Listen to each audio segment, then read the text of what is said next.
السلام علیکم ناظرین، ہماری حوصلہ افزائی کے لیے ہمارے چینل کو سبسکرائب کریں۔ ایک امیر اور مالدار تاجر مسجد میں بیٹھا تھا اور اس نے دیکھا کہ قریب ہی ایک فقیر دعا مانگ رہا ہے، یا اللہ، آج میں اس طرح کا کھانا اور اس قسم کا حلوہ کھانا چاہتا ہوں۔ تاجر نے یہ دعا سن کر بدگمانی کرتے ہوئے کہا کہ اگر یہ مجھ سے کہتا تو میں اسے ضرور کھلاتا، مگر یہ بہانے سے مجھے بتا رہا ہے تاکہ میں سن کر اسے کھلا دوں۔ واللہ میں تو اسے نہیں کھلاؤں گا۔ وہ فقیر دعا سے فارغ ہو کر ایک کونے میں سو گیا۔ کچھ دیر بعد ایک شخص کھانا لے کر آیا اور اس کو ڈھونڈ کر جگایا اور بڑے ادب سے کھانا اس کے سامنے رکھ دیا۔ فقیر نے اس میں سے کچھ کھایا اور بقیہ واپس کر دیا۔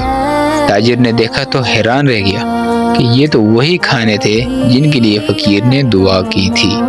تاجر نے کھانے لانے والے کو اللہ تعالیٰ کا واسطہ دے کر پوچھا کہ کیا تم اس فقیر کو پہلے سے جانتے ہو؟ جواب ملا، بخدا ہرگز نہیں۔ میں ایک مزدور ہوں۔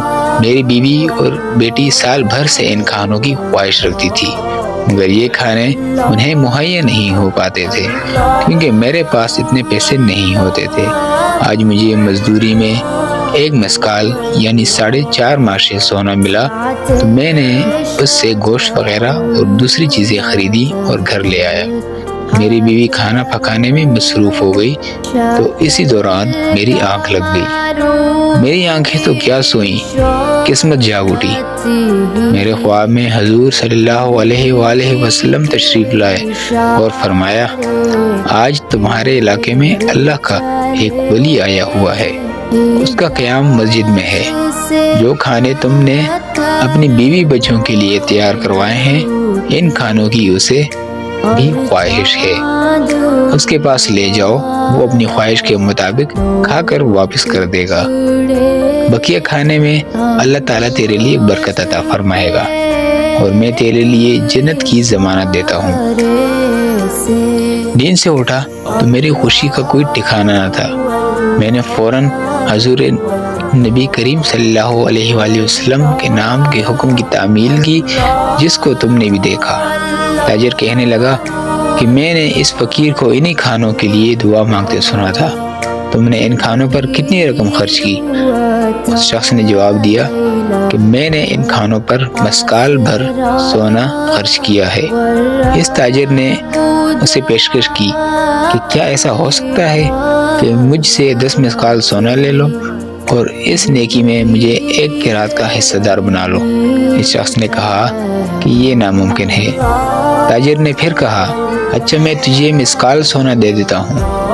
وہ شخص انکار کرتا رہا حتیٰ کہ اس تاجر نے سونے کی مقدار بڑھا کر 50 مسکال اور پھر 100 مسکال کر دی، مگر وہ شخص اپنے انکار پر ڈٹا رہا اور کہنے لگا کہ اللہ کی قسم، جس چیز کی ضمانت رسول اللہ صلی اللہ علیہ وآلہ وسلم نے دی ہے، اگر تو اس کے بدلے ساری دنیا کی دولت بھی دے دے گا، پھر بھی میں اسے کبھی بھی فروخت نہیں کروں گا۔ اگر تمہاری قسمت میں یہ چیز ہوتی تو شاید تم مجھ سے پہل کر سکتے تھے، لیکن اللہ تعالیٰ اپنی رحمت جس پر چاہتا ہے کرتا ہے، یہ تو اللہ کا مجھے خاص کرم ہے۔ تاجر نہایت شرمندہ اور پریشان ہو کر مسجد سے چلا گیا، گویا اس نے اپنی قیمتی متاع کھو دی ہو۔ ناظرین، اس واقعے سے ہمیں سیکھنے کو ملتا ہے غریبوں، مسکینوں اور یتیموں کو کھانا کھلانا اور ان کے سر پر ہاتھ رکھنا ایک ایسا عمل ہے جو اللہ اور اس کے رسول صلی اللہ علیہ وآلہ وسلم کو بے حد پسند ہے۔ اللہ پاک ہمیں اپنی دولت غربہ اور مساکین پر خرچ کرنے کی توفیق عطا فرمائے۔